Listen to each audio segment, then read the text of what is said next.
قرآن مجید کے معجزاتی پہلو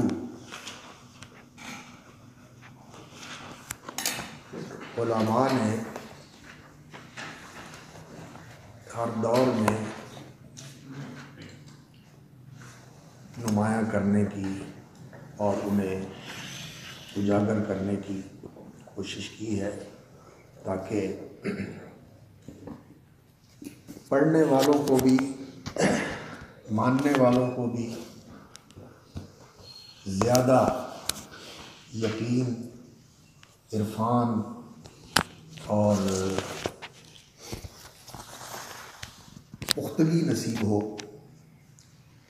اور جو نہیں ماننے والے، جھٹلانے والے ہیں یا غفلت کی وجہ سے اس سے بے رخی رکھنے والے ہیں، ان کو بھی اس کی طرف توجہ، میلان اور قرآن سے تعلق اور اس کی طرف رجوع کا رجحان نصیب ہو۔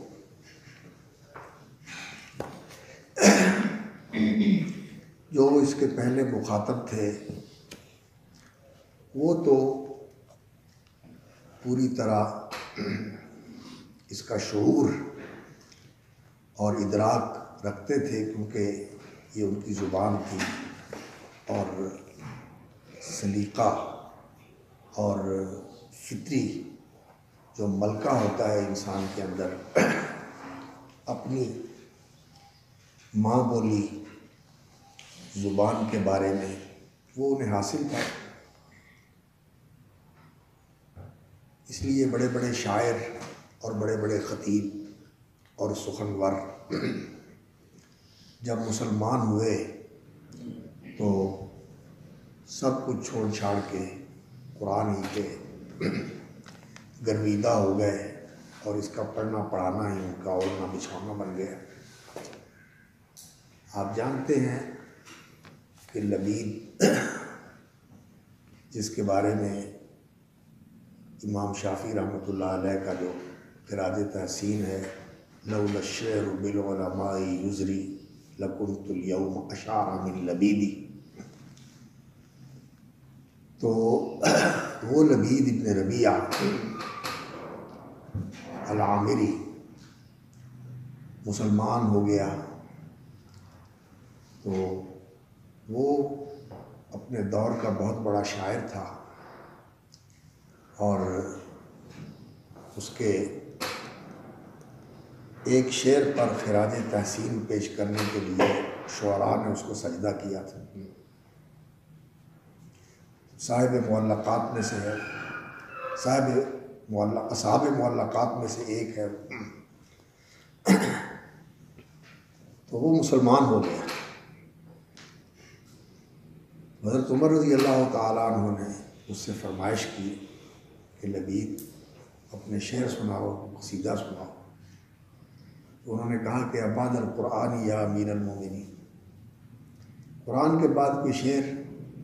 اب شعر و شاعری گئی، لیکن بعد میں آنے والے لوگوں کا وہ معیار نہیں ہے، وہ درجہ نہیں ہے ذوق کا اور سلیقے کا، تو اس لیے علماء نے پھر ہر دور میں اس موضوع پر اظہار خیال کیا ہے۔ اعجاز القرآن کے نام سے کتابیں لکھی، علامہ خطابی رحمۃ اللہ علیہ کی بھی کتاب ہے، ابو بکر الباقلانی رحمۃ اللہ علیہ کی بھی کتاب ہے، رمانی کی بھی بلاغت کے لوگ ہیں، ان کی کتاب ہے، عبد القاہر جرجانی رحمۃ اللہ علیہ جو نحو، لغت اور علم البلاغت کے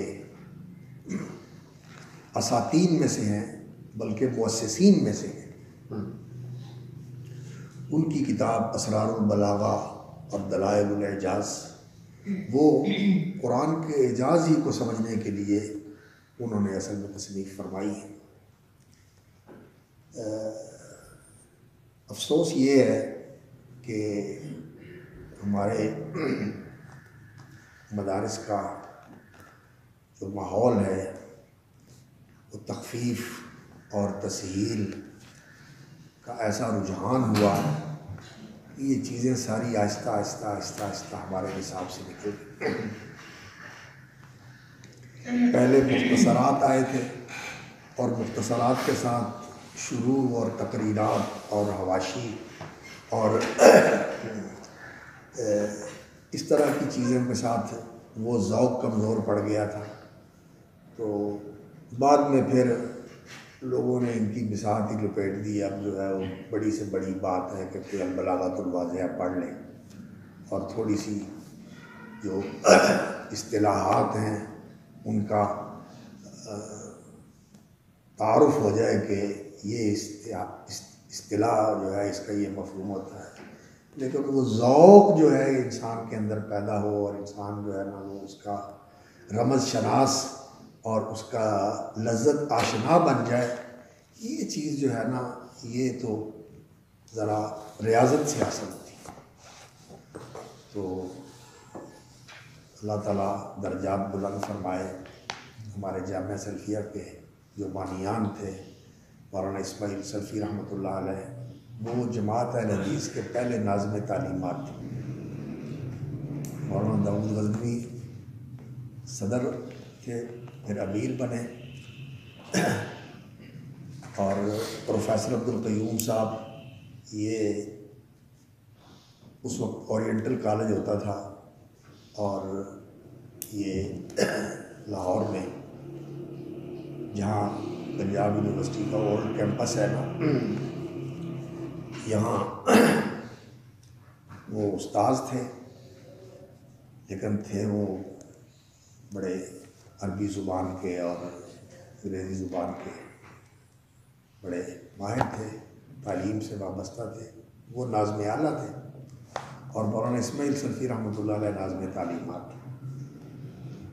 جب جامعہ سلفیہ کی بنیاد رکھی گئی، یہ میرا خیال ہے کوئی 53-54 کی بات ہے، 1953-54 کی بات ہے، تو یہ وہ دور ہے جب ہم پیدا ہوئے تھے۔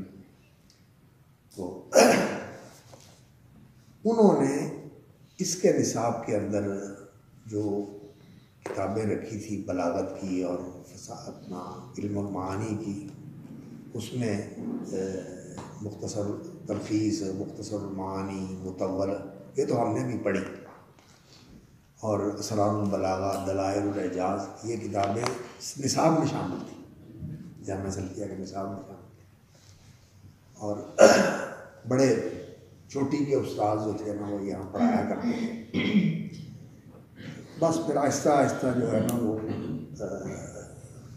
انکماش شروع ہوا، یعنی سکڑنا کام شروع ہوا، سکڑتے سکڑتے سکڑتے سکڑتے اب صورتحال یہ رہ ہو گئی ہے کہ اب وہ عربی زبان کا ذوق جو ہے وہ بہت ہی کمزور پڑ گیا۔ تو دلائل الاعجاز امام عبدالقاہر جرجانی رحمۃ اللہ علیہ کی، وہ اصل میں اسی مقصد کے لیے انہوں نے لکھی کہ قرآن مجید کا اعجاز جو ہے اس کا لوگوں کو ادراک ہو سکے، اور اعجاز القرآن کے اوپر جن لوگوں نے اظہار کیا ہے اپنی کتابوں میں، ان میں جاحظ بھی ہے جو عربی زبان کا بہت بڑا ادیب ہے، بہت بڑا ادیب تھا، تو وہ عقیدے کے لحاظ سے معتزلی اور شکل کے لحاظ سے بالکل ہی بیچارہ،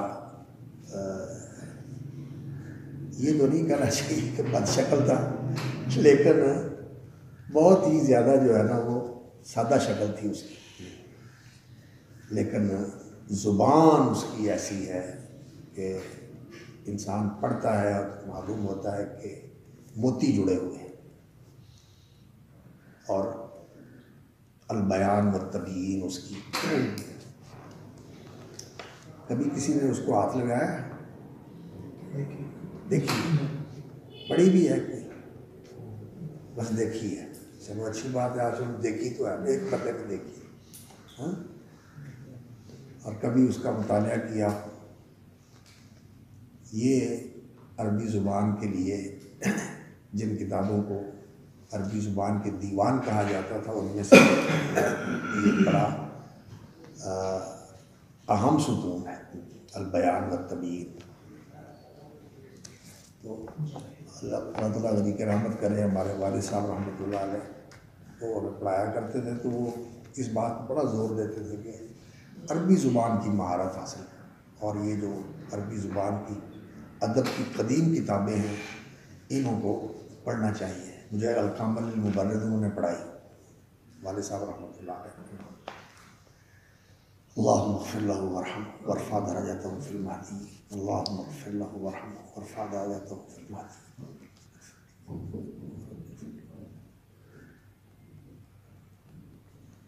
تو البیان والتبیین اور اسی طرح اس کی جو دوسری کتابیں ہیں بڑی ویسے عجیب و غریب قسم کی کتابیں ہیں. تو ان کتابوں میں جہاں کہیں کوئی مناسبت آ جاتی ہے تو وہ قرآن مجید کے اعجاز کا بیان کرتا ہے. اور البیان میں بھی اس نے کیا ہے خطابت کا، جہاں ذکر کیا ہے کہ خطابت کیا ہوتی ہے. اور قرآن مجید کیا ہے؟ قرآن مجید اللہ کا خطاب ہے. یہ قرآن مجید اللہ کا خطاب ہے. یہ اللہ کے خطبے مولانا مودودی نے رحمہ اللہ نے لکھا ہے نا اپنی اس مقدمے میں، تفہیم القرآن کے مقدمے میں، کہ یہ اللہ رب العزت کے خطبات ہیں. ایک سورت جو ہے ویسے تو یہ مختلف اوقات میں ان کی آیات نازل ہوئی ہیں، لیکن جو ان کی ترتیب ہے، جو ان کو تالیف ہے، جس ترتیب کے ساتھ ان کو جوڑا گیا ہے، پھر یہ ایک ایسا نظم ہے ان کے اندر. جن لوگوں نے اس پر غور کیا ہے اور جنہوں نے اس کی تہ میں اترنے کی کوشش کی ہے، اس کی گہرائی کے اندر جانے کی کوشش کی ہے، ان کو اس کا ادراک ہوا ہے اور پھر انہوں نے اس کا اظہار بھی کیا ہے. سب سے پہلے جن لوگوں نے اس پر زور دیا ان میں جاحظ ہے. جاحظ نے یہ بات کہی کہ قرآن مجید کے الفاظ اور قرآن مجید کا جو اسلوب ہے، الفاظ اور اسلوب، یہ بھی معجز ہے. یعنی ان معانی کے لیے ان الفاظ کا انتخاب بھی اپنے اندر اعجاز کا پہلو رکھتا ہے. اور دوسرا، قرآن مجید کے اندر جو نظم ہے، جو قرآن مجید کی ترتیب کے اندر ایک اس طرح کا آپس میں تعلق اور ارتباط و اتصال اور اس طرح کی پیوستگی ہے کہ کسی چیز کو دوسرے سے جدا نہیں کیا جا سکتا. آیت کے بعد آیت، آیت کے بعد آیت، ایک مضمون کے ساتھ دوسرا مضمون، اور پھر اس طرح پوری صورت جو ہے وہ پورے تسلسل کے ساتھ چلی جاتی ہے. یہ قرآن مجید کا نظم جو ہے یہ قرآن مجید کا ایک معجزاتی پہلو ہے. اور بھی بہت سارے ہیں، اور بھی بہت سارے ہیں، آج بات کرتے ہیں اس موضوع پر، لیکن یہ نظم جو ہے اس کے متعلق جاحظ نے بات کی. اور معتزلہ میں سے نظام جو بہت بڑا عالم تھا اور ادیب بھی تھا اور متکلم بھی تھا، تو معتزلہ میں سے بڑا اونچا مقام ہے اس کا. اس کے طرف یہ منسوب ہے کہ قرآن مجید کے اعجاز کا جو راز ہے وہ یہ ہے کہ اللہ رب العزت نے بندوں سے قرآن مجید جیسی کلام بنانے کی قوت ہی سلب کر لی. اس کو کہتے ہیں صرفہ یا صرفہ، یعنی بندوں کو اس سے پھیر دیا ہے کہ وہ قرآن کا مقابلہ کر سکے، ان سے قوت ہی سلب کر لی. تو جاحظ نے اس پر رد کیا اور اس نے کہا کہ اگر کسی کو قوت ہی نہ دی جائے اور پھر اسے کہا جائے کہ تو یہ کر کے دکھا، تو یہ تو کوئی بات نہ ہوئی. کسی کو آپ باندھ دیں، اس کے ہاتھ بھی باندھ دیں اور اس کے پاؤں بھی باندھ دیں، تو اس کو کہو دوڑ کے دکھا. یہ تو کوئی بات نہ ہوئی. یہ تو ایسی بات ہے کہ جو حکمت اور معقولیت کے ساتھ لگا اور میل نہیں کھاتی. اور اللہ رب العزت کی کوئی بات ایسی ہو جو بے حکمت ہو اور بے ترکی ہو کہ ایک طرف سے ان کو قوت نہیں ہے اور دوسری طرف سے کہا جا رہا ہے کہ فاتو بصورت مثلہ ہی یا فاتو بصورت مثلہ، اور ادھر سے ان کو طاقت ان سے چھین لی. یہ بات جو ہے نا بڑی نامعقول ہے. اصل بات یہ ہے کہ انسان کو جو اللہ رب العزت نے نطق و بیان کی صلاحیت عطا فرمائی ہے، یہ انسان کا امتیاز ہے. دو چیزیں جو ہے نا بہت منفرد ہیں انسان کے اندر، ایک عقل اور دوسری نطق و بیان کی صلاحیت.